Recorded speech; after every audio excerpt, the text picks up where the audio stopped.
Good evening. Ukraine secures a massive victory in Pokrovsk, crushing 54 Russian assaults in just 24 hours.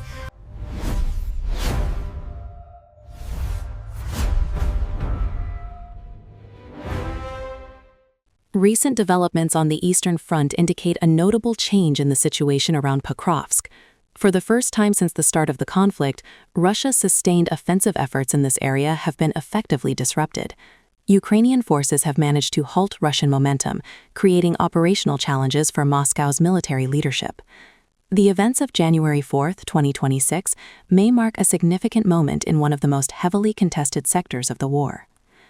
According to a report released by Ukraine's General Staff on January 5, the 1,411th day of the conflict saw a shift in combat intensity along the front line. For several months, the Pokrovsk direction had been the focal point of Russian offensive operations.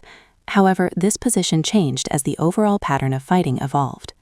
On that day, Russian forces conducted 229 combat engagements across multiple sectors. While Pokrovsk remained a major battlefield, it was no longer the most active. The Yuliapol direction recorded the highest number of attacks, with 65 Russian assaults, compared to 54 in the Pokrovsk area. This was the first time another sector surpassed Pokrovsk in terms of engagement intensity. This development suggests that Russian commanders have adjusted their operational priorities. After repeated attempts to advance around Pokrovsk met strong resistance, attention appears to have shifted toward other directions. Ukrainian units reported repelling all 54 attacks launched near Pokrovsk on January 4, including engagements near several surrounding settlements and along key approach routes. The attacks involved infantry supported by armored vehicles, artillery, and other assets, but none resulted in a breakthrough.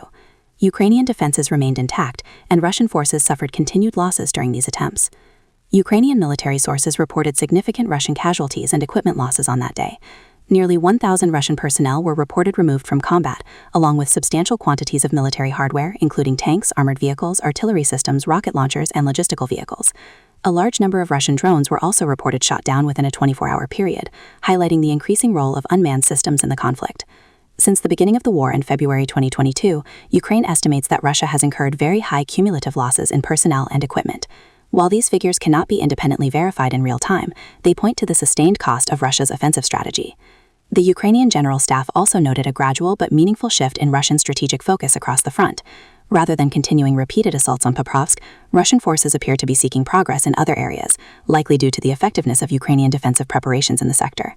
Pokrovsk has been reinforced by a combination of regular army units, National Guard forces, intelligence elements, special operations units, and UAV operators.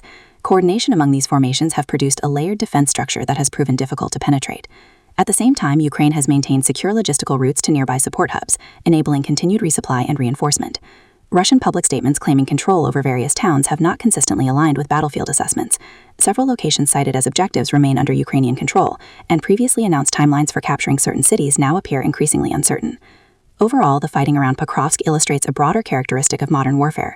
Progress is not measured solely by territorial gains, but by the ability to limit an opponent's offensive capacity. In this sector, Ukrainian forces appear to have succeeded in preventing further Russian advances while imposing ongoing operational costs.